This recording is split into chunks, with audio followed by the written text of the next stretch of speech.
Astăzi o să facem oficial prima noastră serie de Minecraft Survival. Pentru că știți că avem decât o singură serie Minecraft Viața la școală. Apropo, nu uitați că mâine la ora 15, la ora când o să vin eu, s-ar putea să vin eu atunci de la școală, o să apară premiera, așa că vă rog frumos dacă începeți să vă uitați până la capăt și dacă sunteți de la premieră scrieți hashtag de la premieră și eu vă voi da inimioară la comentariu. Haideți să începem episodul. Astăzi o să creăm propria noastră mapă de... Da, să mănânc și o semință. O să mânțăm. Ăsta.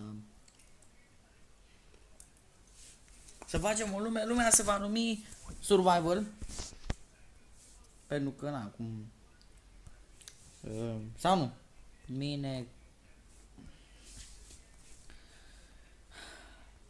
Minecraft Survival. Ok, și o să jucăm numai pe Survival. O să încerc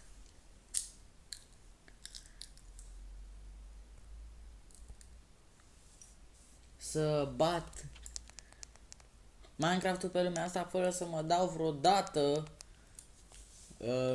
pe creativ. Și asta nici nu o să o fac. O să încerc, vreau seria asta să fie o serie foarte apreciată de voi, o serie care să vă placă. Și o să jucăm extrem, adică pe hard. Bineînțeles. Bun. Hai să vedem, o să punem să ne arate coordonatele. O să dăm aici imediat respawn, o să dăm 6 chunk-uri. Multiplayer nu o să fac pentru că oricum nu am cont de Minecraft și nu vreau să fac un cont de Minecraft pentru că nu o să joc cu abonații sau cu prietenii. Keep inventory, mob spawning, griefing, așa. Poate facem și un mob spawner, cum ar fi, să facem un mob spawner. Cred că ar fi o idee deosebită, să facem un mob spawner. Mama, am deja idei, frate, am deja idei de ce de asta să iau, să fac, dar cred că o să-mi fac prima dată o casă într-un munte. Jucăm survival, toate alea și haideți să dăm drumul la... ignorați că scrie Minecraft Beta, este instalată din browser, pentru că eu nu dau bani pentru Minecraft original și l-am luat gratis din browser, ok? Poate dacă o să facem o lume care să joace și abonații, atunci poate o să fac un cont de Minecraft și o să vă chem să jucați o lume de survival împreună cu mine.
Bun, haideți să dăm start.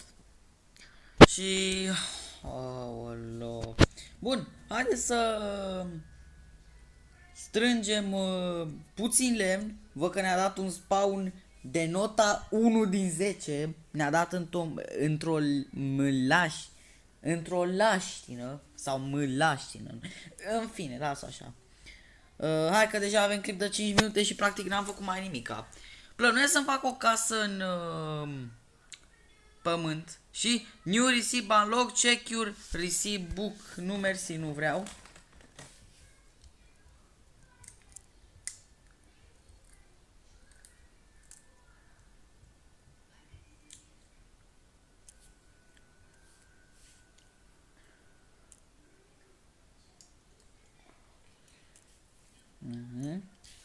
Și văd că avem 8 bucăți de lemn. Eu zic că ne ajunge pentru un crafting, un târnăcop și I don't know, o sabie momentan până omorâm niște animăluțe. Să ăsta. Ba.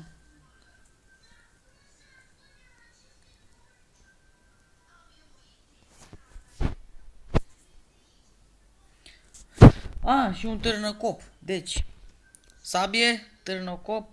Azi ne facem tot setul, în afară de săpăligă, pentru că nu prea am nevoie deocamdată. Poate în viitor, dacă găsesc un sat, o să-mi fac o fermă de morcovi, de cartofi, de... Hai să vedem, omorâm aici o văcuță. I'm sorry, văcuța. Văcuța mu. Văcuța mu. Iron! Opa! Am găsit iron. Și cred că o să îl minez. Mamă, da. Receive, Văd că tot deblochez quest-uri din astea. Dar sincer nu prea mă interesează. Bă, da, stai așa, ia să vedeți ce fraier sunt. Eu când puteam să minez de aici piatră și să nu mai fac tot setul de armură, o să-mi fac decât...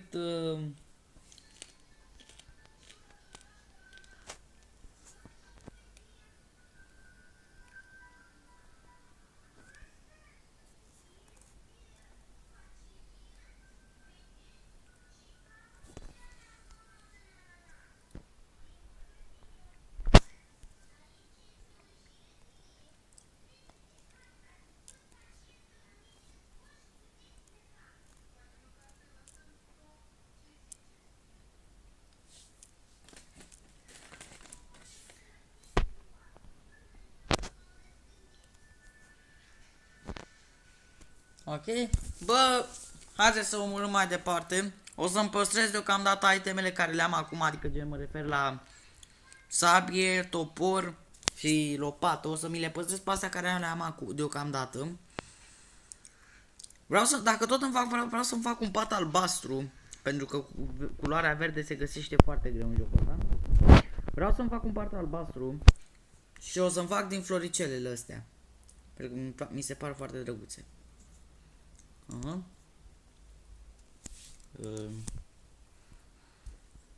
Hai să omor acea văcuță. Văcuța mu. O să am nevoie de foarte multă mâncare odată ce sunt pe dificultatea hard. Vreau să fie un challenge foarte extrem. Vreau să încercăm să facem 3 lucruri. Vreau să batem Wither-ul, Ender Dragon-ul și să ajungem la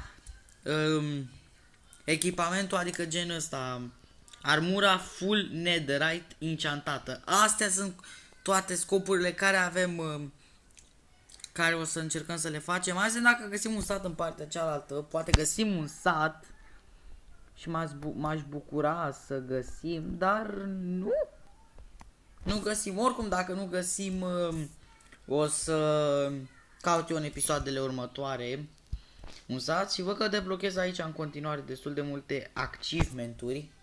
Achievement-uri? Nu știu, nu prea le am cu engleza din Minecraft, dar cu engleza în general am. Mamă, semințele astea mă ajung. Bun, hai să continuăm.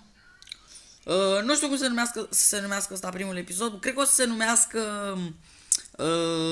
începutul Minecraft Survival, episodul 1, începutul. Pentru că practic ăsta este un început. M-ați prins? Început Minecraft.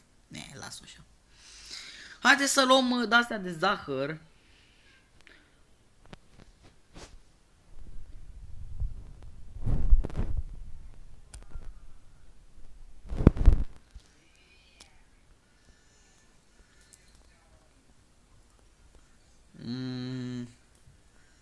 Văcuța nu.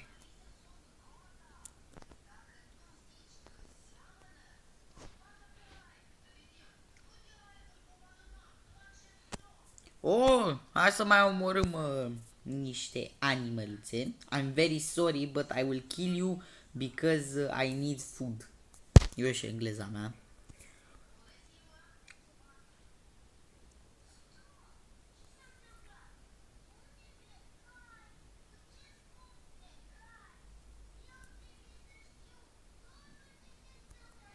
Și vreau să vă zic că seria asta o să încerc să o postez odată la câteva zile, cred.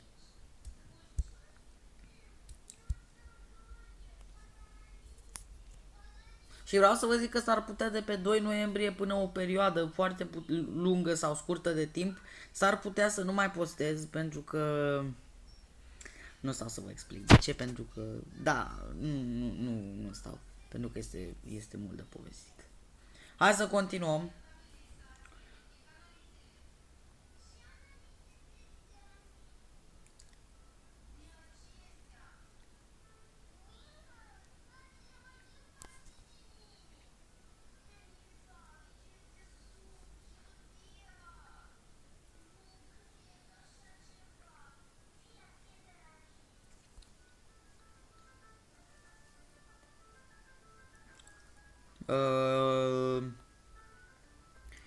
Bă, lasă moară Gibilan, frate, rămân naiba înfometat. Pe cred că asta o să se și întâmple. Nu găsesc o oaie. Oaie, unde ești, oaie, că rămân înfometat. Bine, nu problemă de asta, dar gen... asta nu e problemă. Dar în general, dacă stau să mă gândesc... Problema este că rămân fără mâncare, adică fără bare de astea de mâncare, mai am puțin și pot să mor. Și seria asta doar a început de 12 minute și o mor deja. Bravo, Răzvane, știi să faci lume de survival, ești bun rău. Bun, continuăm. O, porcușor, porcușor de Guinea, rămână. Doamne, am nebunit cu cântaturile. Cred că o să merg mai încet. Pentru că nu vreau să rămân fără bani de mâncare. Ar trebui să-mi fac un cuptor și să împrăjesc ceva mâncare, doar că eu, inteligent, vreau să găsesc 2 oi. Mai trebuie să mai găsesc 2 oi să-mi fac un pat. Și eu, frate, uite și tu ce găsesc. Eu nu găsesc oi, frate, eu găsesc cai. Și deci când am nevoie să găsesc oi, nu găsesc. Și când nu am nevoie să găsesc oi, găsesc. Când, fiți atenți, deci vă pariez, când o să am nevoie de cai, nu o să găsesc, dar când nu o să am nevoie, adică ca acum, găsesc. Deci ce mi-e și cu jocul ăsta, mă jur. Să face noapte și eu n-am un pat. 2, oh my god, ce bine, nu o să dorm, o să dorm afară, dar asta e partea a doua. Bine, haide. Mamă, niciodată nu m-am bucurat că am găsit 2 oi în același loc, niciodată. Nu m-am bucurat în viața asta. În Minecraft că am găsit 2 oi în același loc.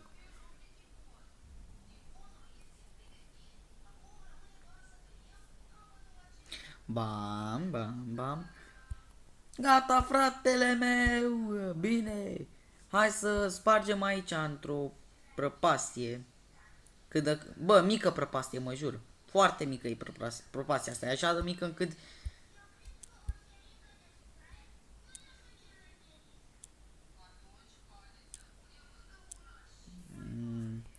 Ok, o să pun deocamdată așa. Și o să... Ca să nu mă sufoc. Că cred că și asta o să se și întâmple. Hai să-mi fac un pat. Hai mai repede. Treziți-ar familia.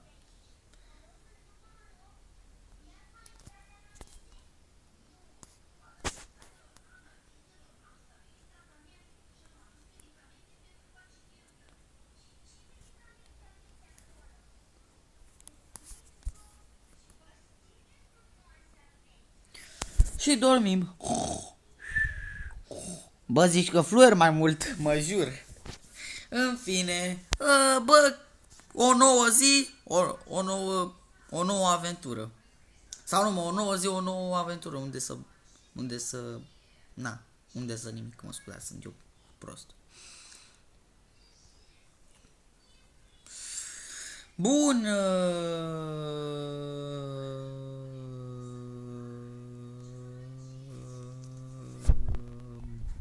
Doamne, dacă... Bă, frate, zici că... Nu mai zic nimic, mă jur. Nu mai zic nimic.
Bă, hai mai repede odată, se face 20 de minute de clip, cred că o să țin un clip, în fiecare clip o să fie de 20 de minute.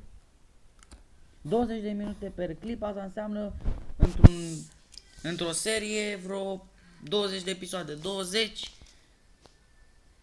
ori așa cum...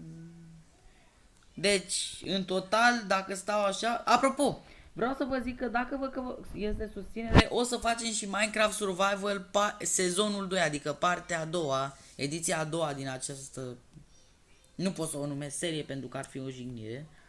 Pentru că nu știu dacă vă place, dacă nu vă place. Oricum o să postez, era să zic postez seria asta, doar că...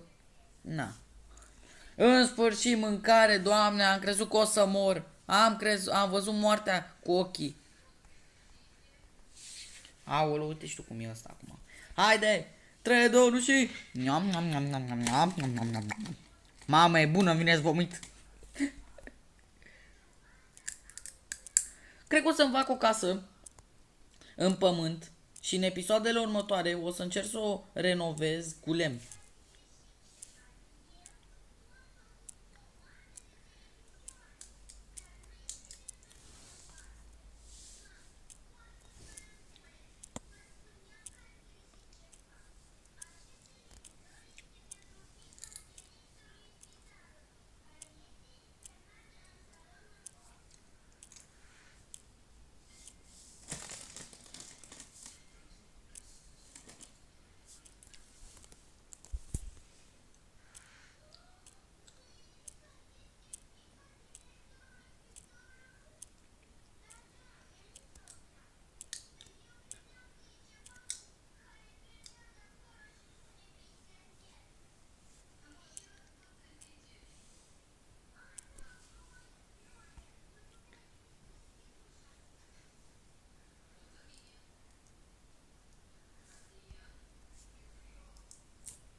Bă, hai, bagă aici mâncare, bagă.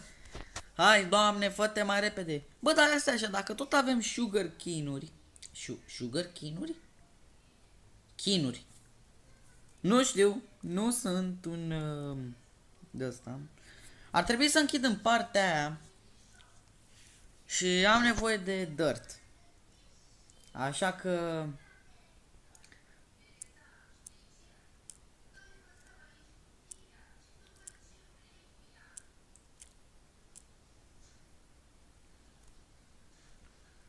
ar trebui să încep să fac niște scări. Pentru că aici vreau să-mi fac ferma mea de sugarcane, poate și fermă de grâu, de morcov, de toate legumele posibile și imposibile.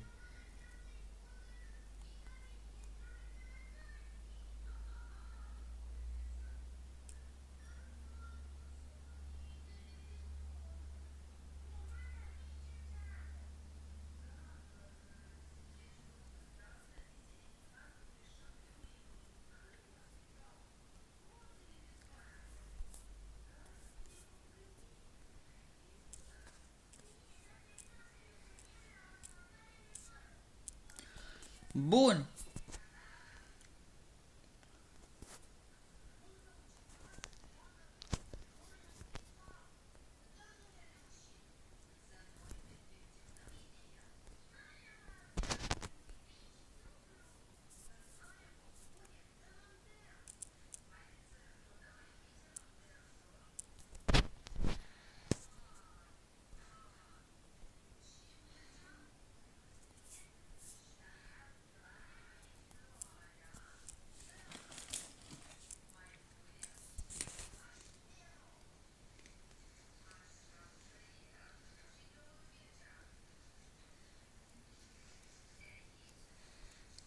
Bun.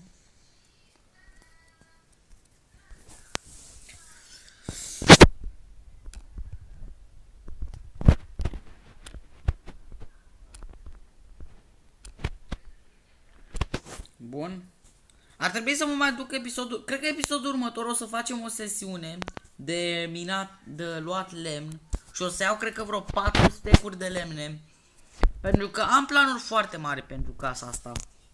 Vreau să fac din casa asta din pământ un fel de turn Eiffel. Bine, nu chiar Eiffel, un fel de casă Eiffel.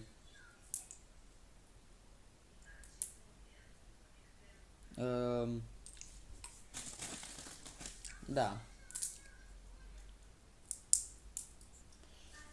Avem 22 de minute de clip.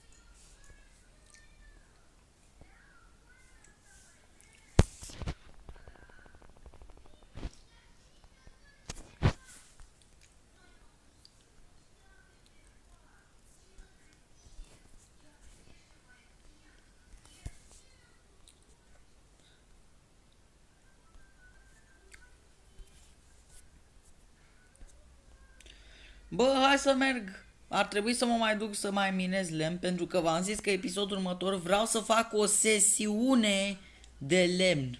Adică să mă duc să minez lemn. 4 stecuri, ești nebun? 4 stecuri de lemne minez. Vreau să fac am planuri foarte mari pentru casa asta care o am eu, micuță. Ați văzut ceva? Frate, ăsta e un portal. Bă, dar nu am pickaxe de iron, bă, că minam goldul. Bine, nu că am nevoie, dar am făceam mere de aur. Vorbind de mere de aur, chiar am. Dar uite, pot să-mi fac aer. Mai trebuie 2 aer, 2 de-astea nuggets-uri și pot să-mi fac una de la de aer. Și am și cu fără cu mine. Portalul ăsta cred că o să fie bun dacă vreau să-mi fac un portal. Un portal nu de ăsta care acum a spart, vai de mama lui. Un portal adevărat, frate. Și vreau să vă zic că dacă o să scrie cineva în comentarii să intre în serie, îmi pare rău, dar nu o să intre nimeni pe serie pentru că asta o să fie decât seria mea. Dar poate în viitor, dacă văd că e susținere și așa mai departe la seriile, episoadele de Minecraft, poate ca recompensă pentru voi o să fac o serie în care să joace și abonații slash prietenii mei. Nici prietenii mei nu au voie să intre pe seria asta, deci Paul, dacă te la clipul ăsta, te rog să nu te spui pe mine, frate, dar regula e regulă. I'm sorry, but that's the rules.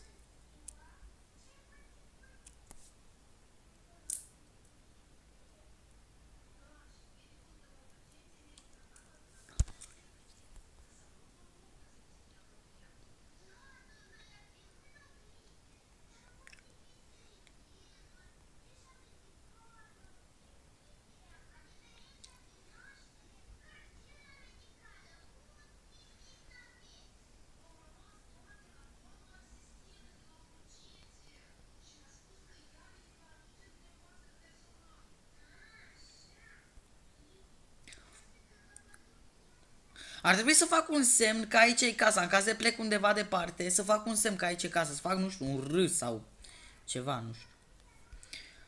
Ok, am luat aici niște lemn și cred că o să-mi fac, eu mi-am luat lemn să-mi fac cufere.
Ok?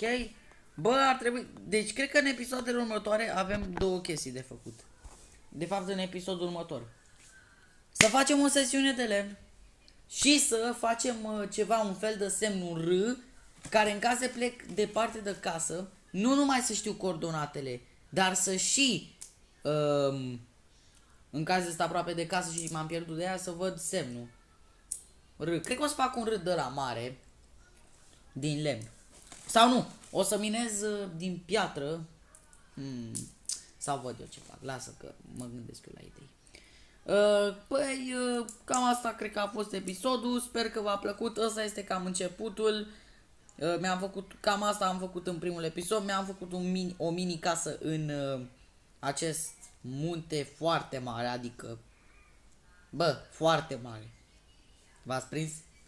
Am făcut un fel de mini fermă de sugarcane, chiar de nu prea cred că o să crească sugarcane-ul, că este jos acolo. O să luminez eu zona, cumva, în episodul 4 sau 5 cred că, pentru că deocamdată am foarte multe planuri pentru început. Ne-am făcut o mini cabană de asta, ne-am făcut un pat, avem chest, cam astea sunt itemele care le avem.